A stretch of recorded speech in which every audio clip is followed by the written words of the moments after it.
Hey everybody, welcome back to your Dawn of Autonomy podcast. I'm Dawn Zolda, your host and the CEO of P3 Tech Consulting. Happy Valentine's Day, everybody. I'm all decked out in red, and actually so is Cory, Lyle, our guest from MVT Solutions. That is a Volatus Aerospace company, and we're going to be talking with Cory today.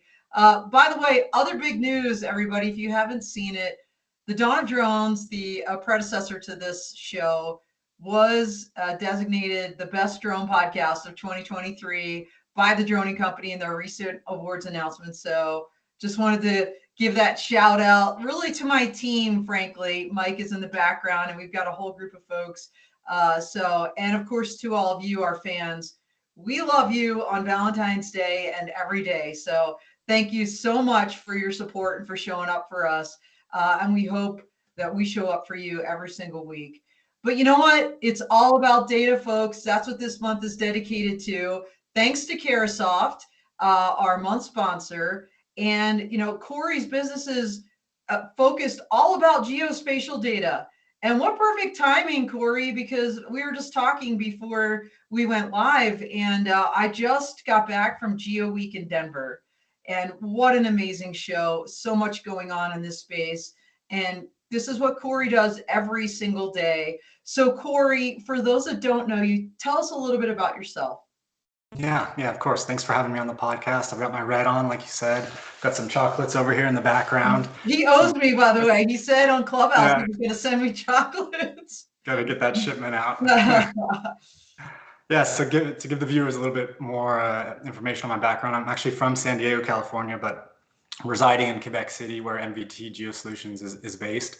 I went to university for something completely unrelated to the geospatial industry and really found my calling after traveling the world and settling back down in San Diego. I was working at a civil engineering firm as an entry-level engineer tech and got introduced to GIS software. And really after that, I was hooked on the ability to just map just about anything spatially in a software and visualize that on a map and show your customers. So that experience grew with my curiosity, and I was uniquely positioned where I had this experience with LiDAR and geospatial data when this company invested in drones, and the unmanned systems team was looking to kind of build out their first level. So from there, it really just grew to aerial LiDAR, photogrammetry by drone, data processing, mapping, and that was in 2017. So LiDAR technology on drones was still a little new and not so trusted in the civil engineering and surveying industry. So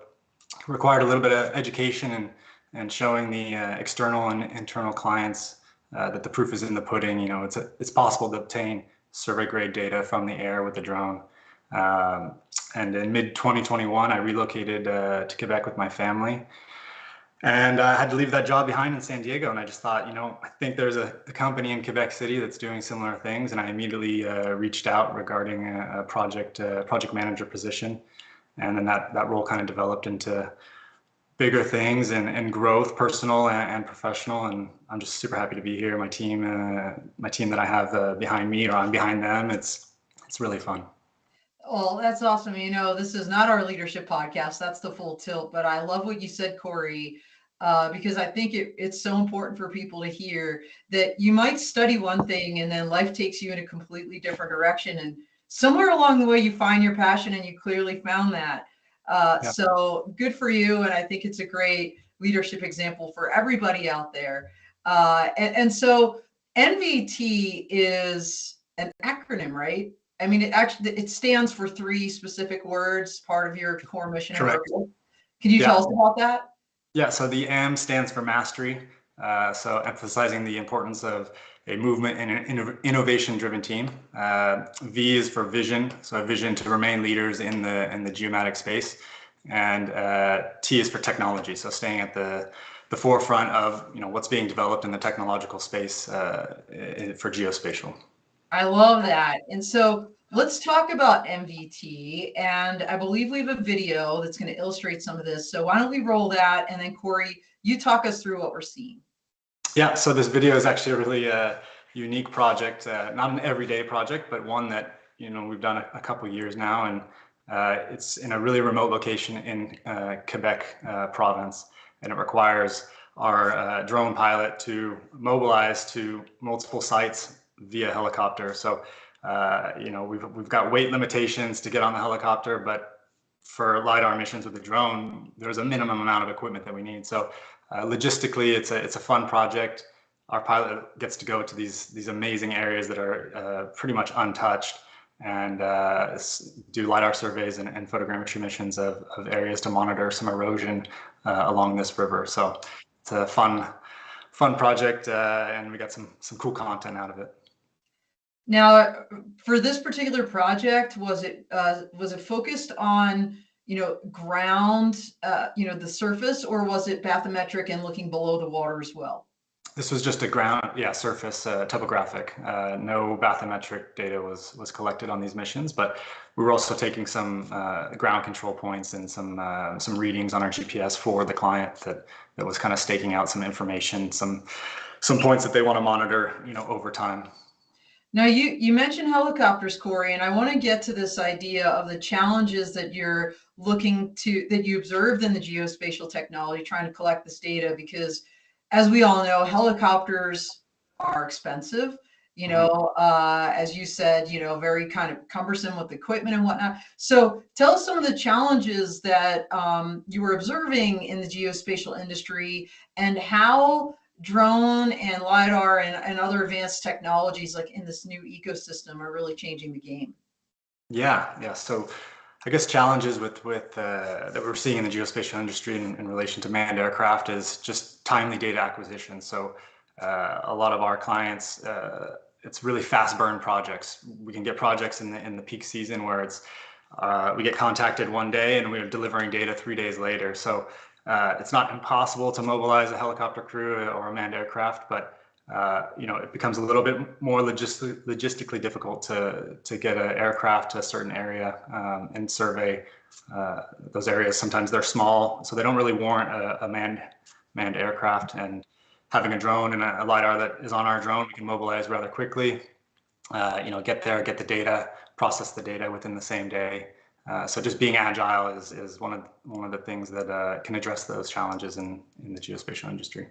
Now, you mentioned that there was some hesitation initially back in the day when you first started about employing drone technology in certain, areas, whether it was construction or whatever. Can you give us a really just kind of an overview of the different market sectors, if you will, that are deeply involved in using geospatial information that lend themselves to drone technology and all the different sensors we're going to be talking about here shortly? Yeah. So primary clients that, or industries that we're dealing with when we talk about LiDAR is survey industries, survey companies, civil engineering companies that require high precision data across large areas. Right now, or the traditional method of going out with boots on the ground and collecting total station data or GPS points, it's really accurate. It's been reliable for many, many years, but sometimes it can be dangerous if it's on a busy road or on a hillside that is heavily forested. It's difficult to send somebody out there and still remain within the safety regulations of your company. And so having a drone, putting it in the air, getting millions of points in this area that you can bring back in the office, and you're not losing that data. You don't need to send somebody back out. That's a really big win for those types of industries. Forestry, the video that we saw previously was environmental monitoring. So those types of industries can really leverage the data that we're getting from the drones. So public safety and security, are they using geometric data too? Because I did see at GeoWeek some of these folks, I saw Denver Fire walking the floor, and it's not always, intuitive that, oh yeah, public safety will be, is interested in this data as well. Yeah, it's not one of the, I guess, the primary services we're providing out of MVT at the moment, but some of my colleagues across Volatus, they're really dug in with the public safety sector. Photogrammetry is a very interesting concept for post-accident monitoring or modeling a accident scene. I was just discussing with my colleague the other day about one where he was using photogrammetry to monitor a building that had collapsed, and he was able to calculate the volume of concrete that was that caused the collapse of this building in a certain area. So it was really fascinating to hear how the geospatial data is being leveraged in market sectors that we're not serving, on a day-to-day basis. No, that's super cool. And by the way, Cory, we have a bunch of people out there on the AVSI YouTube channel. So, hey, everybody, thanks for joining in. And don't forget, we are live. So if you have questions for Cory, if you just want to tell us where you're from, give a shout out. We love all of that. So please jump into the chat today. We'd love to hear from you. So I want to walk this back for a second, Cory, and I want to go a little bit more basic because we have people out there. I don't know exactly who they are. I don't know how advanced they are in the industry, if they know all of these different terms. So help explain now, again, at the risk of oversimplifying things and insulting some people's intelligence out there, we do have non-drone people, just lay people that watch this show. So can you explain, what LiDAR technology is and why it's so important in geospatial applications? Yeah. So LiDAR is an acronym for light detection and ranging or recording, depending on who you ask. So it is a laser sensor that emits pulses of light, and that light can penetrate not through vegetation, but it has the ability to bounce off objects, and that time and distance from the LiDAR sensor is recorded. So you get a XYZ positioning of every single point. And the real value of LiDAR versus photogrammetry applications is you can have this pulse of light coming from your drone or aircraft, and as it gets further from the aircraft, the pulse of light, it gets a little bit wider in its diameter, and it can glance off a leaf on a tree. You get one pulse of light that returns to the LiDAR sensor, but the rest of the pulse continues down, eventually, hopefully getting the ground. So we're able to penetrate through vegetation and extract the bare earth underneath the canopy. So it's super powerful. Different LiDAR sensors have 2 returns, so it's powerful enough to bounce off one object but continue until a second return. You have other LiDAR sensors that can get 5 returns, or some of the manned aircraft sensors can go beyond that. Yeah, we're gonna have I think we have an image of a LiDAR sensor, perhaps. There we go. So tell us what we're seeing here. This is kind of the imagery you get using LiDAR. Yeah. So this is a LiDAR point cloud, exactly. So it's showing you a cloud of LiDAR points that we collected in this certain area. Millions of points. Each point has a specific XYZ location, and with all of the metadata contained in each point. So you have GPS time, you have intensity values, you can have distance from the sensor. We're able to use all of that metadata and write scripts or macros to extract the ground or other information depending on the application. So, Cory, what do all the different color differentiations in that image depict? I think that one is just based on elevation. So you can view a LiDAR point cloud based on the metadata. That one was elevation, so you can have a different color scale based on the elevation ranges. You can see intensity, which can be viewed kind of as a gray scale, or other colors, which kind of things that have high reflectivity are really going to pop out, like paint striping on a road. Or our GCP targets. Sometimes if we use a checkerboard, you'll be able to see that in the point cloud. And then I think as well, we can see scan angle and things like that help us run through our QA QC of the data before we deliver. Okay, the quality assurance, quality control. Okay, I thought that's what you meant. I'm like, all right, acronyms, let's keep it up here. Yes. And so you kind of contrasted LiDAR with photogrammetry, but can you explain to folks what photogrammetry is? Is this just like a series of quick pictures in a row?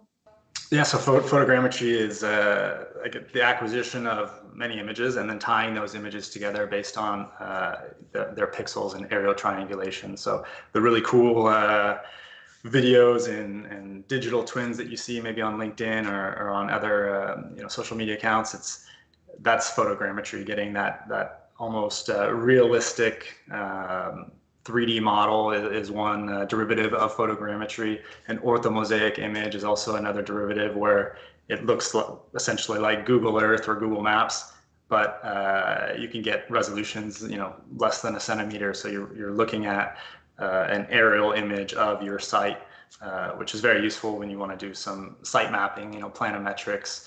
The 3D applications are really interesting for, like we said, public safety, analyzing maybe an accident site, and as well with the AI that's coming out these days, concrete monitoring. If you're doing a really high-level photogrammetry mission, then you can extract cracks in concrete or rebar, and then monitor that over time for change. Yeah, it's amazing. You're mentioning artificial intelligence.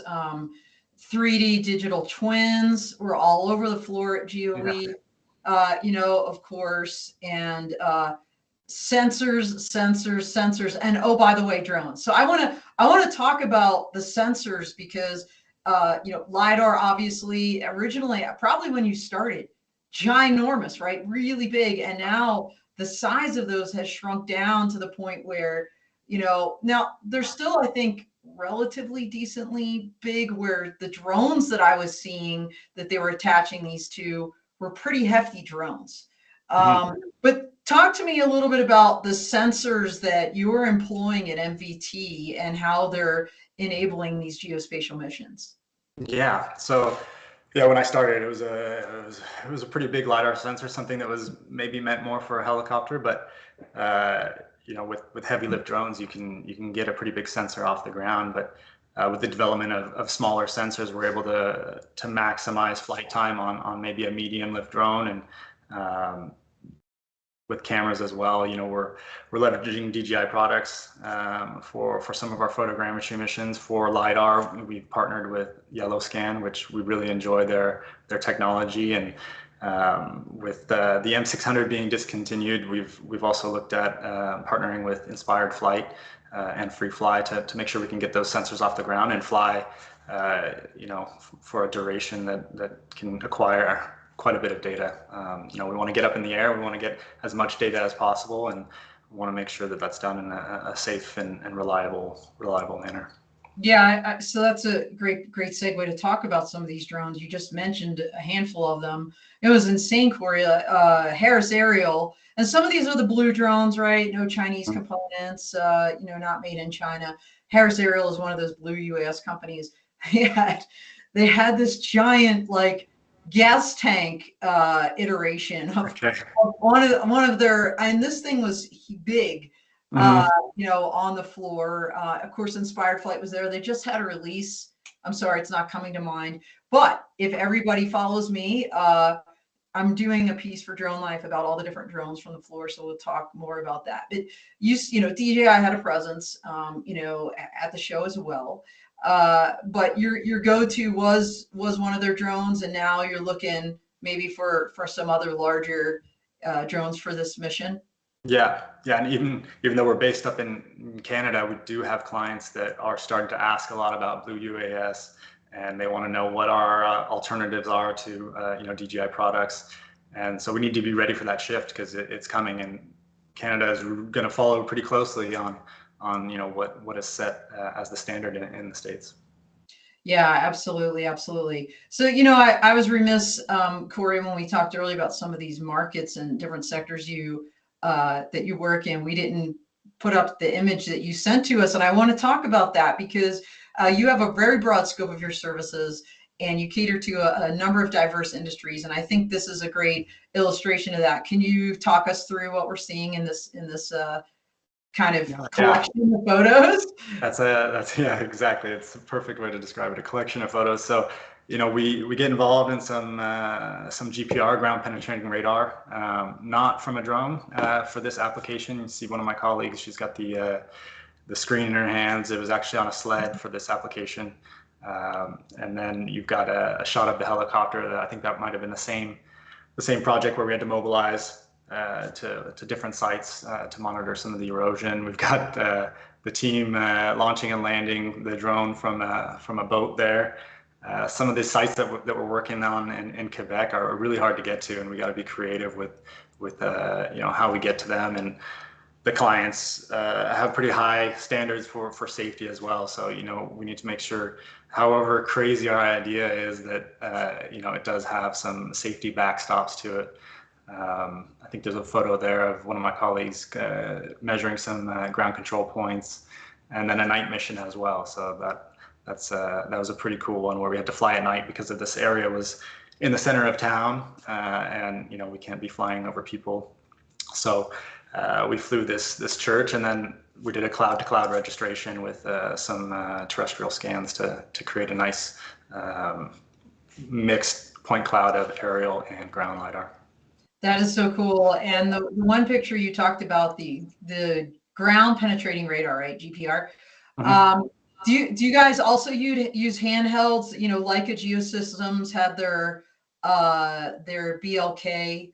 The people are just, NavViz had their like strap-on backpack version of a LiDAR scanner that they're walking around the floor and scanning the whole Colorado Convention Center. Do you guys employ those as well? We do. We adapt to what sometimes we have clients that say, hey, can you do this? We've scanned inside of holding tanks before with terrestrial scanners, but we also are fortunate to work with customers that have a NavViz or terrestrial scans. So a lot of the planning of our aerial mission is with our customers to make sure that we're collecting data that is going to be able to be aligned with the ground data that they're also acquiring, and bring those two clouds together to fill all the gaps. And do you also use the quadruped UGVs, like the spot dogs? Because what I was seeing on the floor were a number of, well, of course they're always walking the floor, right? They're always there we go. You got the little spot dog walking around. Everybody's taking pictures with it. But of course at Geo Week, they're attaching, advanced LiDAR scanners and other things that can be used in some of these applications. We haven't got into the spot dog yet. We're focused on the drone aerial LiDAR and some of the other solutions that we have experience in. Okay, well, very cool. Well, let me ask you, because obviously you're using, besides the aerial, you've got the ground penetrating radar, handheld scanners, all these things. It seems to me, obviously, the software, right? You got the hardware, but it's all about the data. So the software on the back end is critical. What are you using for some of these things? Everything. We try not to keep ourselves tied to one software, because anybody will tell you that actually uses the softwares on the market is every single one does one thing maybe a little slightly better than the other. So we really adapt. We use Pix4D a lot for photogrammetry. I think a lot of people in the industry are using Pix4D, but we also leverage Agisoft. We have SiteScan, which I believe is an Esri product, for a lot of cloud computing, reality capture when it requires it, because reality capture can just be really good with 3D models, that high detailed stuff. And then with a lot of the yellow scan products and DJI products, there is proprietary software that processes that data. So all the LiDAR providers out there, you're kind of tied to their software to process their at least the raw data off of the sensor. And then we also use TerraSolid. TerraSolid is one of the best post-processing softwares for LiDAR, line matching, classification, like DTMs. So we're really we use it all. We try to adapt, and when company's coming out with new things, we're not shy to go try it and see if it can do better than what we've been used to. Yeah. What about for flight planning? Flight planning UGCS is kind of the standard that we use for LiDAR missions. It's just they're always improving it. The terrain following feature is super critical for our LiDAR missions to make sure that we're getting that adequate overlap based on our altitude and our speed, scan angles. UGCS, it integrates with all of the different drones that we're using. So it's kind of the standard for us. We use DJI Pilot if we're putting the drone up for some imagery, but UGCS is kind of the trusted planning software we use. I imagine, Cory, there's a lot of specialized knowledge you need to do these LiDAR, these photogrammetry, geospatial missions, not just to fly them, but also then on the back end to be able to understand that data in whatever form it takes, whether it is a digital twin or some other 3D model, or even just a spreadsheet that you're giving to a client. Yep. So you guys actually provide training for Yep. this. Can you tell us a little bit about that? Yeah, so our training program, we really cover all aspects. Piloting up in Canada, we're doing Transport Canada basic and advanced operations. There's the practical, theoretical, and then also the flight review. So we have certified Transport Canada flight reviewers that you can set up a meeting with us or an appointment, and then we'll go in the field and do the flight review so that you can become a Transport Canada advanced operator. And then after that, the next step is data acquisition.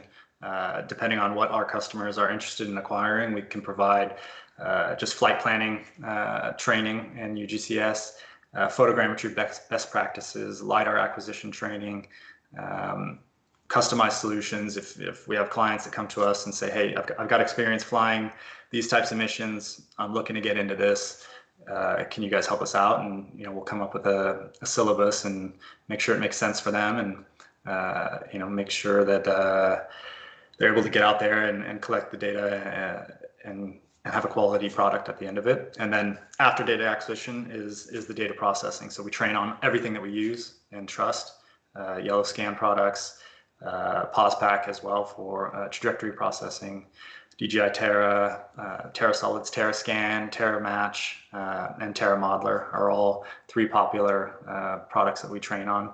And we're actually adapting our training program for TerraSolid to be more module based. So our clients can look at an a la carte menu and pick which module they want to learn about, be it road surface analysis, volumetric calculations, just general processing of LiDAR data in TerraSolid. So it's something that we're working on right now. It's traditional methods, but in person or virtual live, but we're actively working on making our training on demand. So if somebody wants to just sign up and have it done at whatever time they want, then they're able to see a pre-recording, and then they'd have support after that with us. Oh, well, that's great. I mean, I imagine for operations like this, hands-on training is kind of key. Yeah. I mean, to understand the concepts and maybe seeing other people doing it, I think on demand would be great, but I don't think there's any substitution for lack of a better term, stick and rudder, no kidding, boots on the ground training for something, for like these kind of complex operations, because, as you kind of already walked us through some of these are really in difficult locations. They're complex operations, sensitive sites. These are, I think these are things that lend themselves to the hands-on training, but I think it's great that you can provide it on demand as well. So how do people sign up for this? Like, you're just doing this in Canada right now, the traditional training, is that right? Canada and the States. So we travel all over to give training if there's interest. I believe on MVT Geo-Solutions on our website and on the Volatus Aerospace website, we have a training landing page that you can learn more about what we're offering. As I said, still in development, the on-demand training videos, but you can reach out to me or anybody at Volatus to get more information on the training. But like you said, I think that the hands-on training is definitely more fun. Seeing your customer get in there and manipulate the data, that's kind of what we're all passionate about. So yeah, absolutely. So for a newbie, right, someone that's new in this industry that wants to maybe become a part of your endeavors, how would they do that? Like, where would they even start? Oh, the internet. A lot of us, like my colleagues, and when I started, it was a lot of just trial and error, right? You get your hands on some data, and in your free time, you're just testing as much as possible. There's so many free trials out there, and so many resources on the internet now that you can really learn anything you want. But I guess if somebody wants to get into it, they need to decide if do they want to be a pilot, do they want to process data, do they want to do both, and that's going to kind of determine their route. And are they interested in LiDAR, photogrammetry, thermal? There's so many different things out there that are drone based and in the geomatics industry. I've got colleagues that went to university for geomatics, while I've got others that have their technical certification in geomatics, and I've got myself that I have no formal certification for geomatics, but it's just years of experience, hands-on experience that maybe you're not getting at the university level or with a technical program. It's that project level experience that really leads to growth. So in MVT, you have, and in Canada, I know they don't call them drone pilots, they call them RPAS. Yeah. Remotely piloted aircraft system certified pilots, is that right? Through Transport Canada, as well as flight evaluators and geometrics experts. Am I missing any category of professionals in your organization? So we've got pilots, dual certified pilots, so Transport Canada Advanced Ops and FAA Part 107. So if we need to, help out on any initiatives south of the border with our colleagues under Volatus, then we're able to do that. Also the trainings, jumping back to the trainings, if we're going down to give a training on a certain solution, then our pilots need to be able to actually fly the drone for our customers. So dual certified pilots, we've got holders of bachelor's degrees in geomatics, technical certifications in geomatics, and then as a subsidiary of Volatus, we also fall under all those other, SFOC certifications that they have for BV loss, and I think most recently there's the Part 137. Let me see in my notes. That's agricultural in the exactly. U.S. Yeah, so SFOC is the Special Flight Operations Certificate that falls under the Transport Canada more advanced operations like beyond visual line of sight or BV loss. So just to translate that for folks that don't know. By the way, I did interview, this was a little while ago, but I think still highly relevant. I interviewed Volatus CEO Glenn Lynch for an article for Inside Unmanned Systems magazine, and I talked about both Canada and Australia because you all follow the JARIS SORA model of, of course, the U.S. has to go its own direction with Part 107, a little bit different from Europe and Canada and Australia.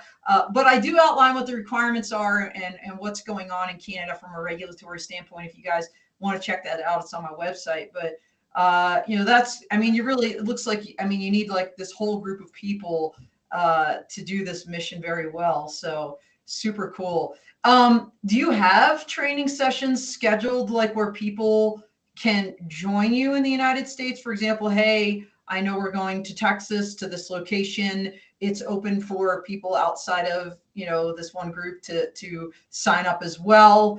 Do you have anything like that coming up, Cory? A lot of the training we give is private. So our customers contact us and based on our pricing model, they determine how many students they want to bring into that training. We kind of explored that possibility of having set dates for certain trainings and kind of an open registration, but we just found that it wasn't as successful as we thought it would be getting people engaged on that. So it's more of a as needed basis when our clients reach out.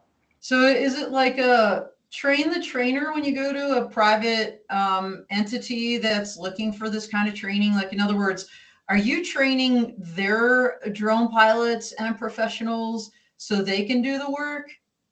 Yeah. I think for the most part, that's what we're doing. We have a lot of our clients are trying to get into what we're doing, or maybe it's a company that their primary industry is not drones or geomatics, but they can benefit a lot from that technology. So they've been using subcontractors for some time now, and they're ready to bring it on because they've done their research and they can see that that's kind of where the market is shifting to. So you've got companies where they're hiring outside people to come in, or onboarding individuals to make up this drone group or the geospatial group, while you've got others that say, hey, we've got a I was just reading an article actually this morning about a company in the States where they bought a roofing company in Texas, and they were, but they're from San Francisco, and they were using drones to do roofing inspections and analysis with AI. So it was kind of cool because it was like two industries collide, and it sounded like it was really successful. So kind of got a little bit of everything.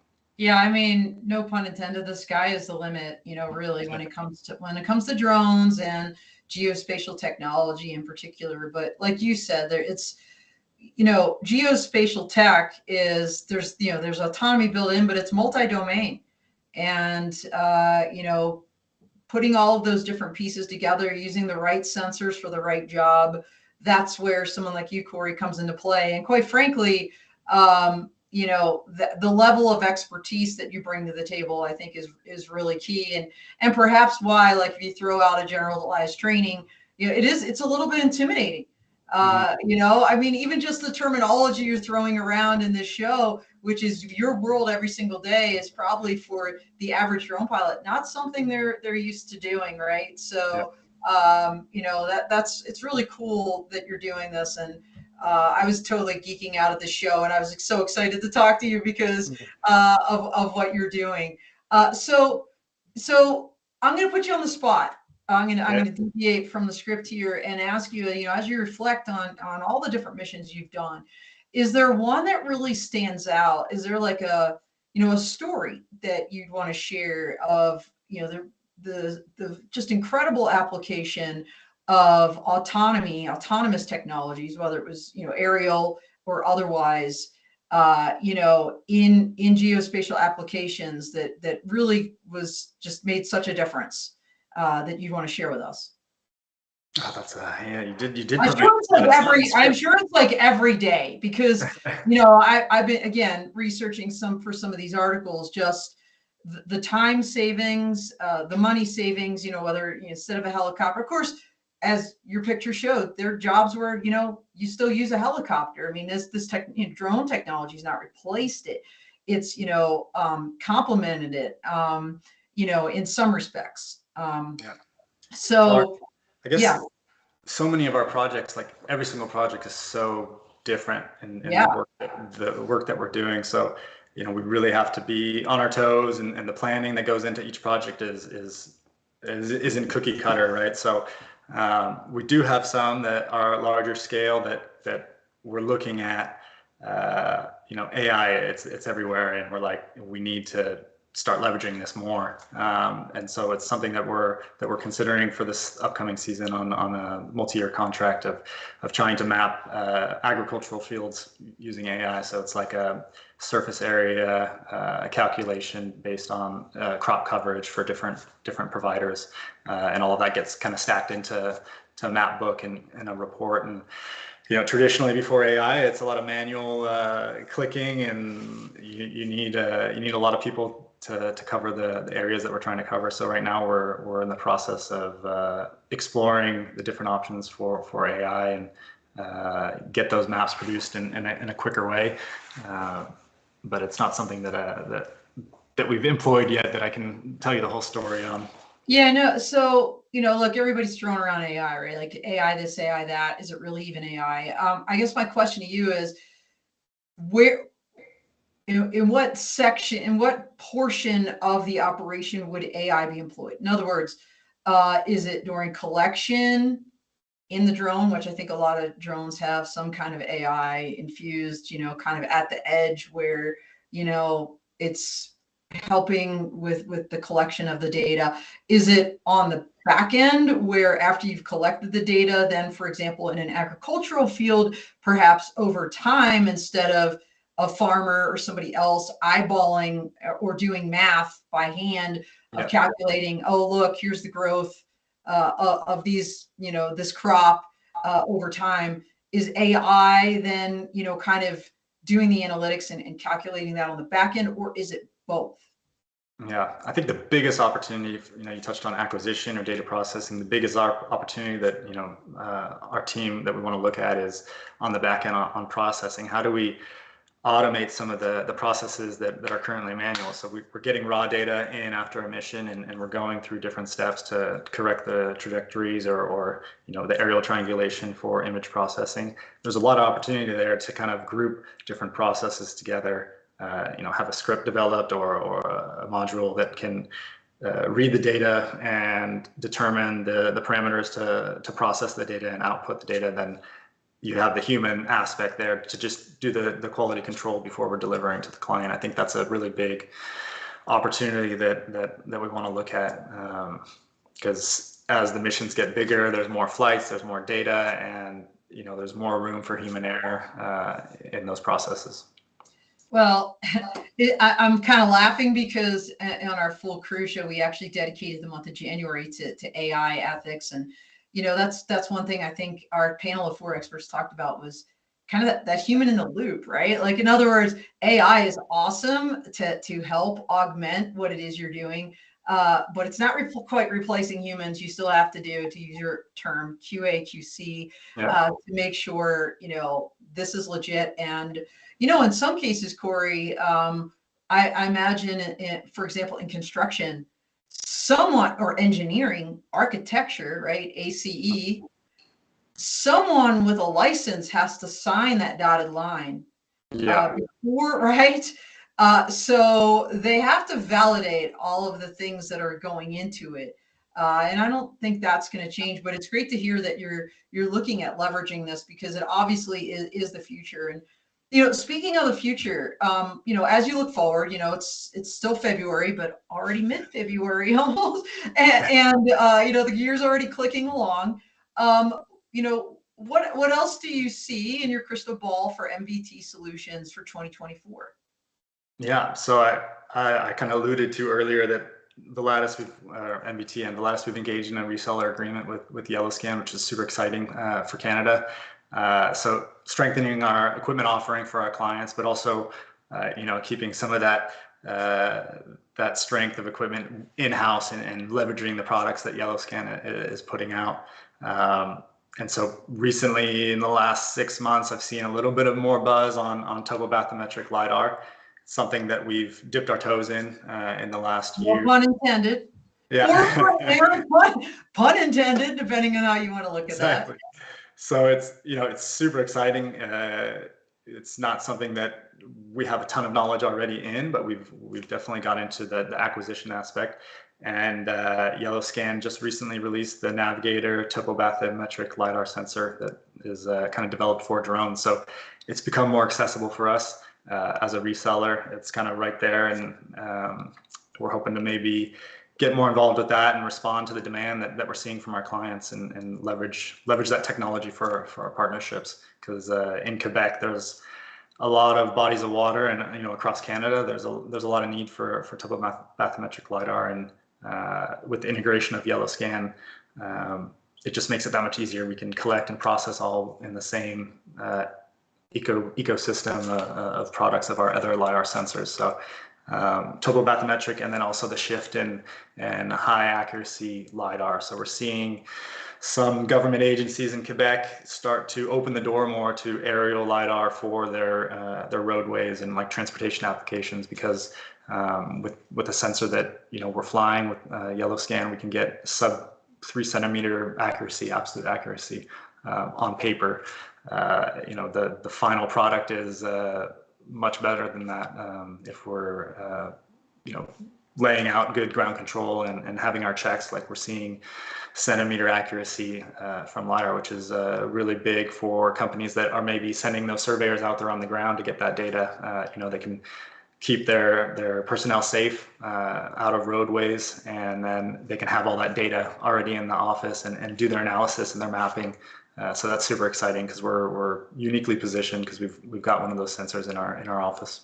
That's so cool. Yellowscan is out of France, I believe. That's their headquarters. For those that don't know, big player in this space. So really cool that you guys have partnered with them. And when you're talking about all the water you have in Canada, they did have USVs, uncrewed surface vehicles, at the show. One about, I don't know if you can see it, about Yeah. this thing was so cute. CHC nav, and maybe it's chalk nav. I don't know how they pronounce it.